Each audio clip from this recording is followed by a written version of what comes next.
Soyez les bienvenus, mes bien-aimés. Que le Seigneur vous bénisse. Et nous lui rendons grâce ce matin, car c'est lui encore qui nous donne l'opportunité de venir dans sa présence et de partager sa parole. Alors, remettons toutes choses entre ses mains. Éternel Dieu, notre Père, toi qui es assis sur le trône de ta gloire, que ta présence remplisse notre réunion en ce moment, que nous puissions entendre ta voix et que tu nous donnes aussi la grâce de pouvoir obéir à ta parole. Nous te magnifions au milieu de nous, nous t'exaltons et te glorifions, nous te bénissons parce que tu es fidèle, tu es le Dieu, notre Père, qui nous a tant aimés, que tu as donné ton Fils unique Jésus-Christ pour nous. Donc Père, nous te bénissons, sois magnifié, sois glorifié, sois exalté. Alléluia.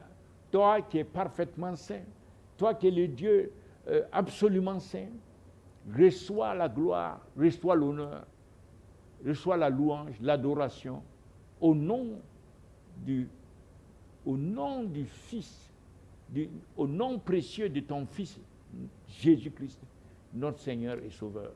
Merci Père. Ouvre nos oreilles spirituelles maintenant, que nous puissions entendre ta voix. Au nom de Jésus-Christ, nous avons prié. Amen. Amen.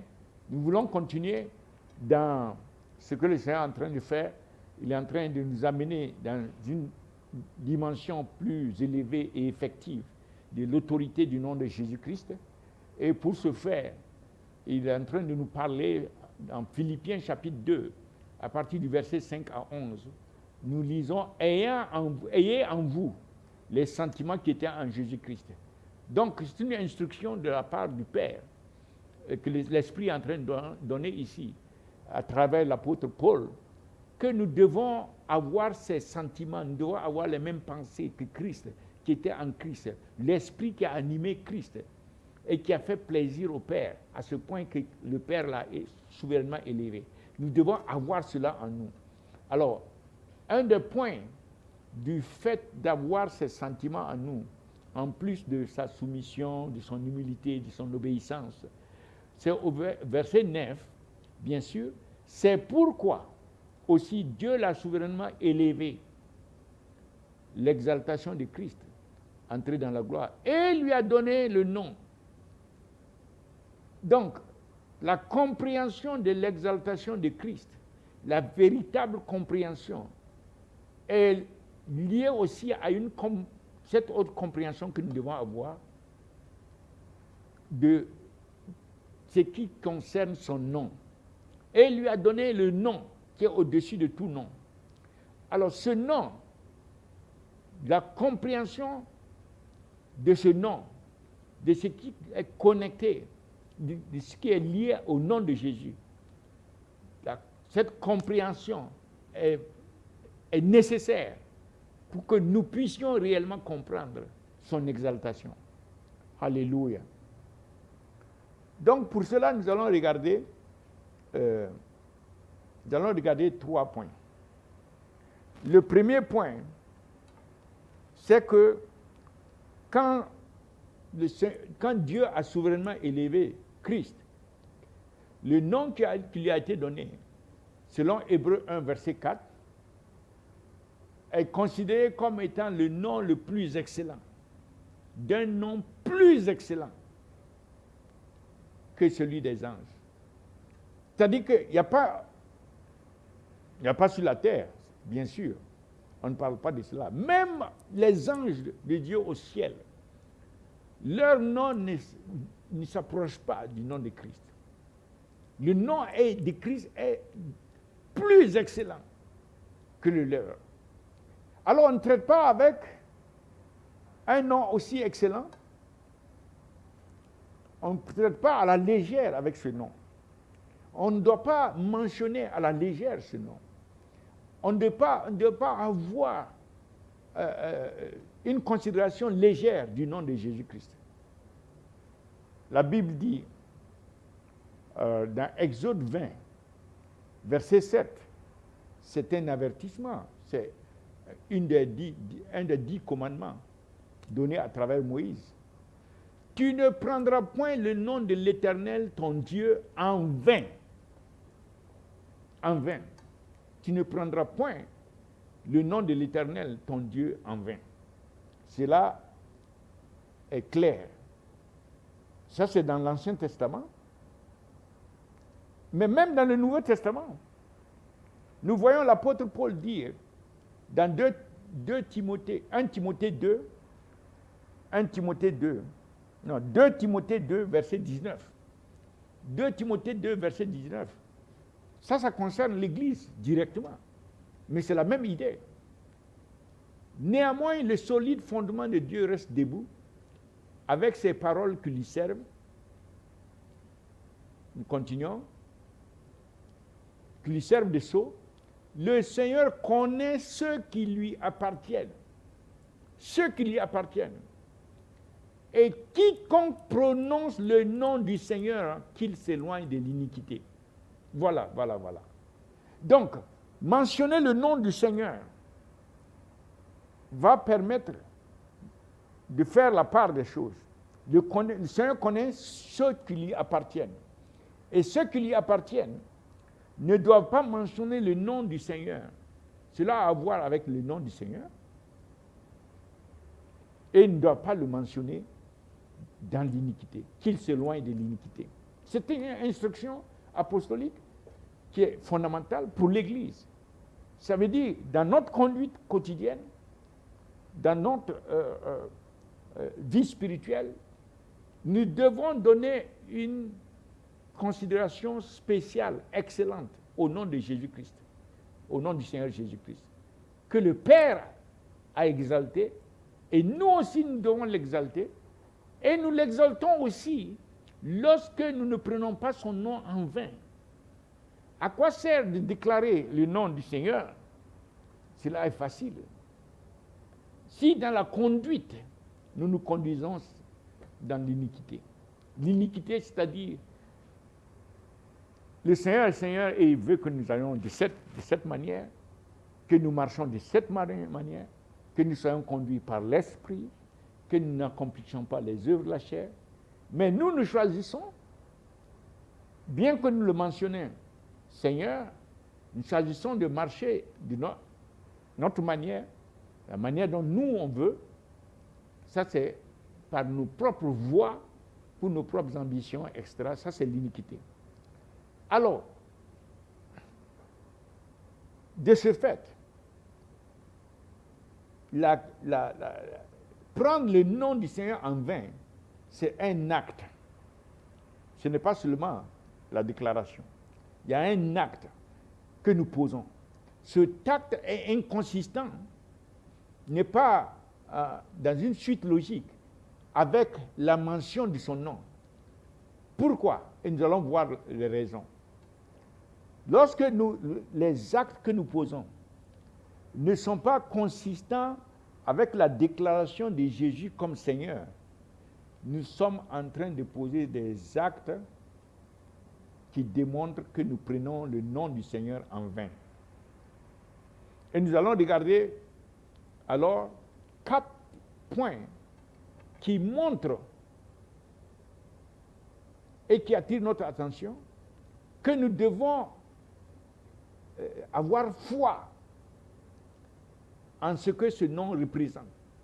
Nous devons nous remplir de cela, que cela nous donne vraiment de marcher avec circonspection, parce que le nom de Jésus-Christ représente beaucoup de choses.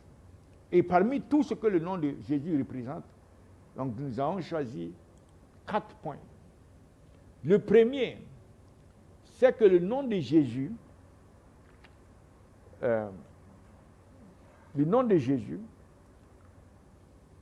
est un nom qui représente sa personne, la personne de Jésus-Christ.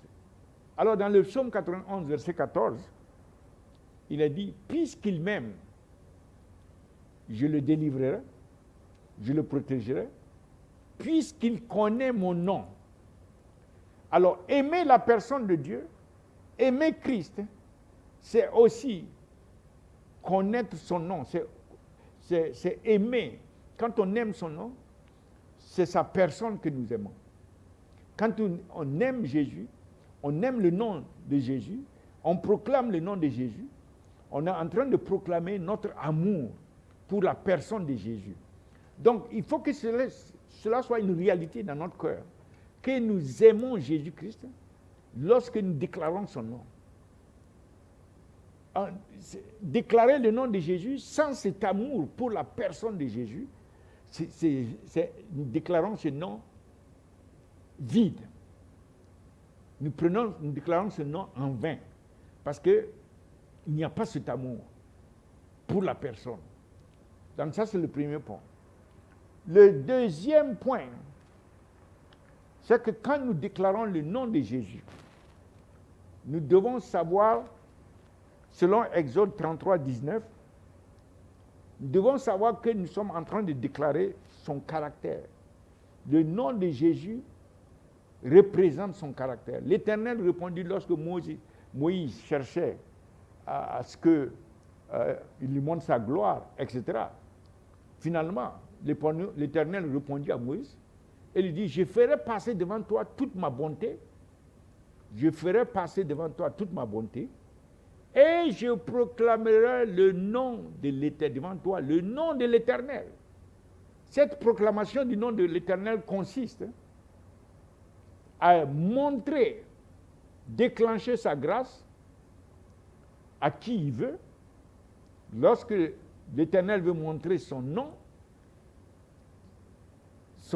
représente la grâce qu'il fait à celui qu'il veut, à qui il veut. Et ce nom représente aussi sa miséricorde qu'il fait à qui il veut.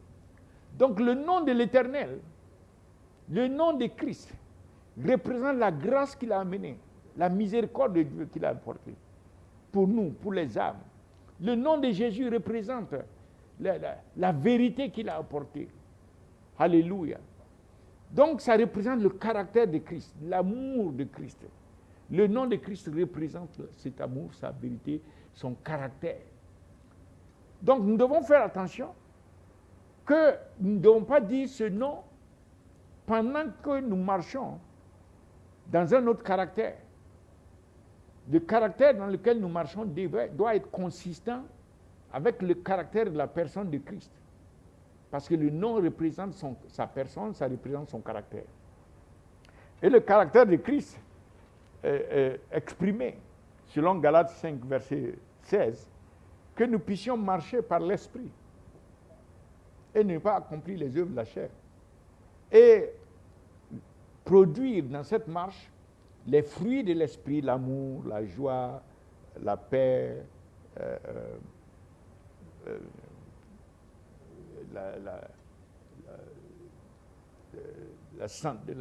la fidélité, etc. Tous les 9 fruits de l'Esprit que nous devons exprimer. Alléluia, par l'Esprit. Donc, nous ne devons pas marcher dans un autre caractère que dans cette mouvance de l'Esprit en vue de produire les fruits du caractère de Christ, qui sont les fruits de l'Esprit. Donc ça, c'est le deuxième. Donc, la première des choses, le nom du Seigneur Jésus représente sa personne, la personne de Christ, son amour, etc.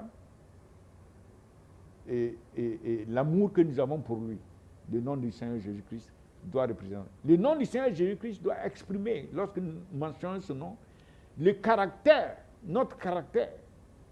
Nous ne marchons pas dans l'iniquité. Ça montre notre caractère. Troisièmement, lorsque nous mentionnons le nom de Jésus, dans Matthieu 18, verset 20,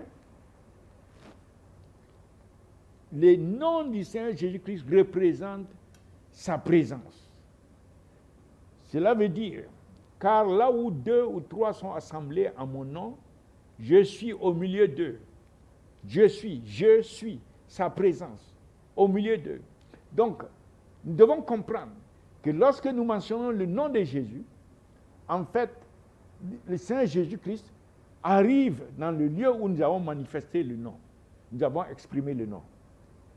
Donc, nous devons prendre en compte que notre conduite doit tenir compte de la présence du Seigneur Jésus. Nous ne sommes pas seuls lorsque nous mentionnons son nom, lui-même il est là. Et nous devons avoir une conduite qui est révérentielle de son nom, qui adore son nom, qui respecte son nom. Lorsque nous mentionnons le nom du Seigneur Jésus-Christ, nous devons respecter sa présence parce que son nom représente sa présence et nous-mêmes, nous devons intégrer sa présence alors dans notre conduite. Lorsque nous mentionnons son nom, nous devons intégrer le fait que Christ est présent avec nous. Nous devons avoir cette conscience. Ça, c'est troisièmement.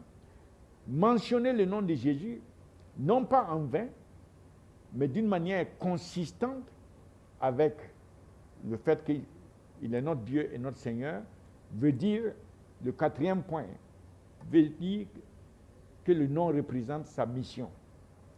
Alors, dans Matthieu 1, verset 21, elle enfantera un fils, ça c'est Marie, et tu lui donneras le nom de Jésus. Tu lui donneras le nom de Jésus. Pourquoi? C'est lui, ça c'est la mission. C'est lui qui sauvera son peuple de ses péchés. Donc le nom est lié à l'œuvre salvatrice de Christ. Le nom doit déclencher l'œuvre salvatrice de Christ, la rédemption. Lorsque nous mentionnons le nom de Jésus-Christ, nous devons le faire dans un esprit de sauver et non pas de condamner. Nous devons le faire dans un sentiment de compassion pour que ceux qui sont encore liés dans l'esclavage du péché puissent être déliés, puissent être délivrés, libérés et transférés dans le royaume de lumière. En un mot, lorsque nous mentionnons le nom de Jésus-Christ, nous devons prendre en compte que la personne même de Christ est là avec nous. Et comment nous devons nous conduire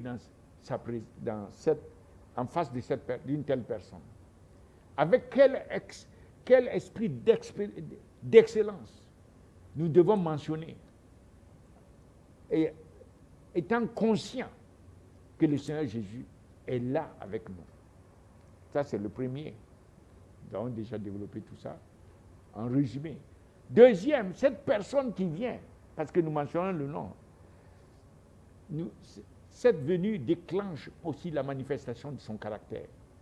Le caractère du Seigneur Jésus-Christ.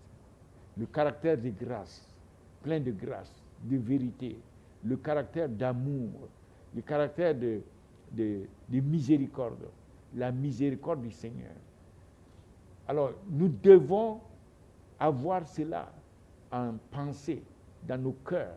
Ça doit être intégré dans nos vies. Que lorsque nous mentionnons le nom de Jésus-Christ, le Seigneur manifeste son caractère.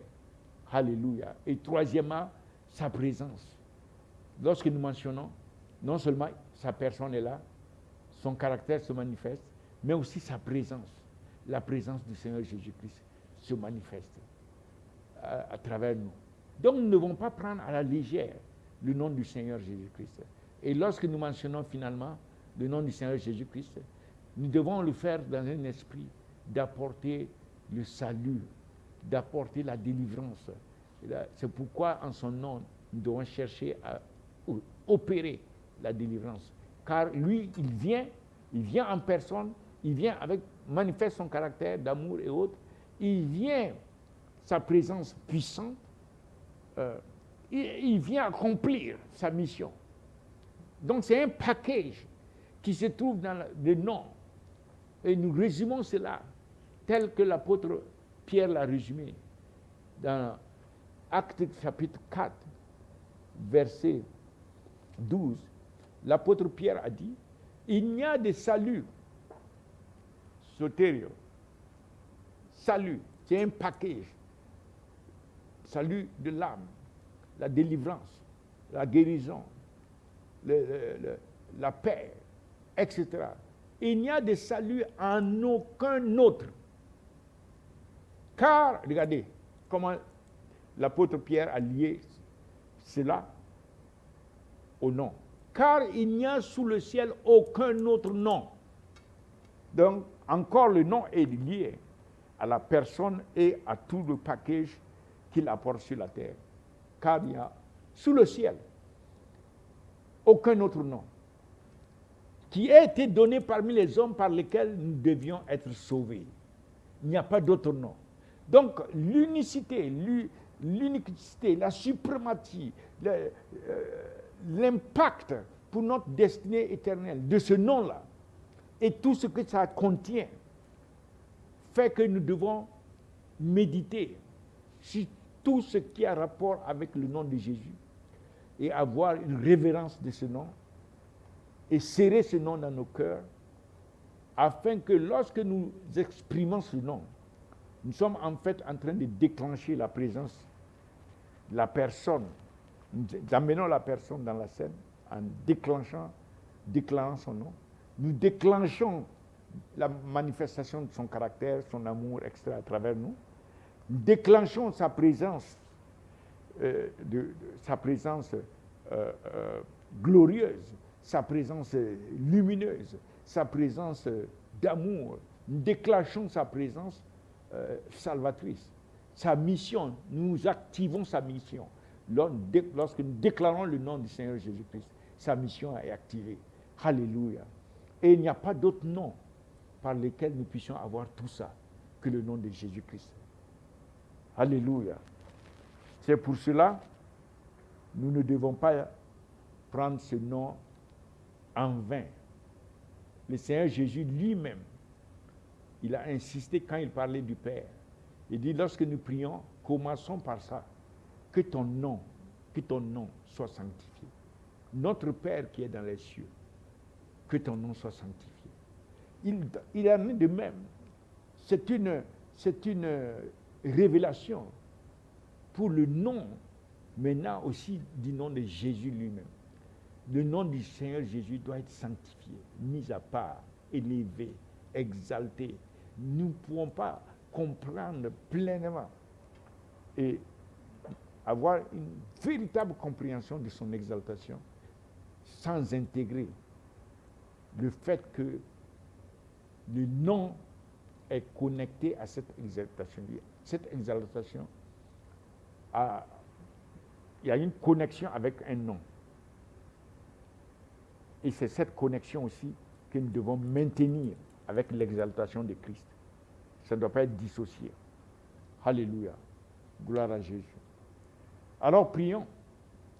Père, que dans les jours, les mois et les années à venir, que nous puissions marcher dans ce niveau où la mention du nom de Jésus-Christ entraîne des fléchissements de toute opposition et le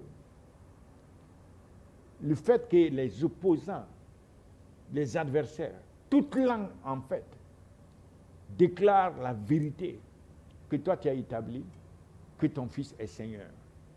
Alléluia. Ton Fils est Jéhovah. Le même Jéhovah de l'Ancien Testament, le Fils Jésus-Christ qui est venu marcher sur la terre, est identique, à la même essence que Jéhovah de l'Ancien Testament. Il est le Jéhovah Nissi, il est le Jéhovah Shalom, le Jéhovah Shikenu, le Jéhovah Kadeshi, le Jéhovah Rohi, tout ce que Dieu s'est manifesté, tous les noms par lesquels il s'est manifesté, les noms de l'alliance qu'il a établie dans l'Ancien Testament, tous ces noms-là se retrouvent dans le package du nom de Jésus-Christ.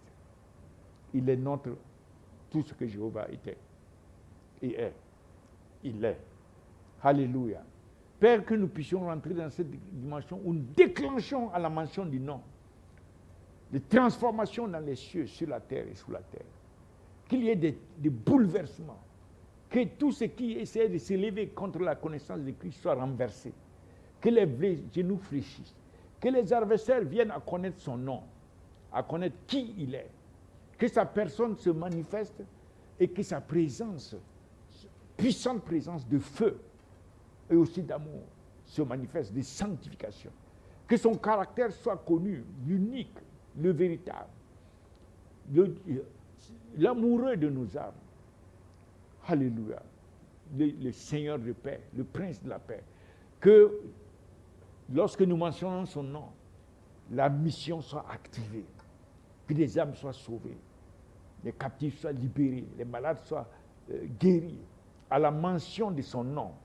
Seigneur, aide-nous à rentrer, Père, dans cette dimension, afin que nous puissions accomplir ton œuvre pour ta gloire, pour ta gloire. Au nom de Jésus-Christ, nous avons prié. Amen. Alors nous invitons tous ceux qui veulent donner leur nom, leur vie au Seigneur Jésus.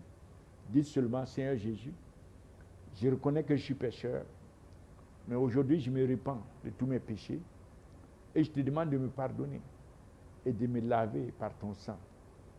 Je sais que tu es mort, mais ressuscité le 3e jour par le Père. Tu es monté en gloire et tu vas revenir bientôt. Je t'invite à venir dans mon cœur et je te reçois maintenant même comme mon Seigneur et Sauveur personnel. Merci de sauver mon âme, de faire de moi un enfant de Dieu, un membre de la famille de Dieu. Merci Seigneur. À partir d'aujourd'hui, je vais te connaître davantage, t'aimer et te servir. Aide-moi Seigneur, au nom de Jésus, nous avons prié. Amen. Seigneur vous bénisse et nous continuons de vous inviter à la montagne de prière, 24 heures sur 24, 7 jours sur 7, dédié à la prière pour le cœur, pour que le cœur du Père, à la montagne de prière, pour que le cœur du Père se manifeste dans les nations, le cœur d'amour, le cœur qui veut que toutes les âmes soient sauvées, que tous parviennent à la connaissance de la vérité, soient sauvés, tous parviennent à avoir la foi en son Fils et ne périssent point et soient sauvés. Le cœur du Père, alléluia. Et nous voulons donc continuer à vous inviter par cette mouvance que le Saint-Esprit est en train de faire, d'opérer dans les nations. Nous voulons vraiment qu'il amène des 205 nations, toutes les sentinelles, dans une même unité d'esprit, dans la prière, dans la continuité, jusqu'au retour de Jésus-Christ, pour que les nations soient transformées, que les âmes, les milliards d'âmes qui sont dans les nations, soient transférées du monde des ténèbres à la lumière, et que le Seigneur Jésus reçoive la récompense de ses souffrances. Alléluia. Que le Seigneur vous bénisse, qu'il vous garde, qu'il touche votre famille, apporte des guérisons, des délivrances et des bénédictions, vous fortifie et qu'il envoie des anges apporter dans vos vies les miracles dont vous avez besoin. Au nom de Jésus-Christ, nous avons prié. Amen. Amen. Gloire à Jésus.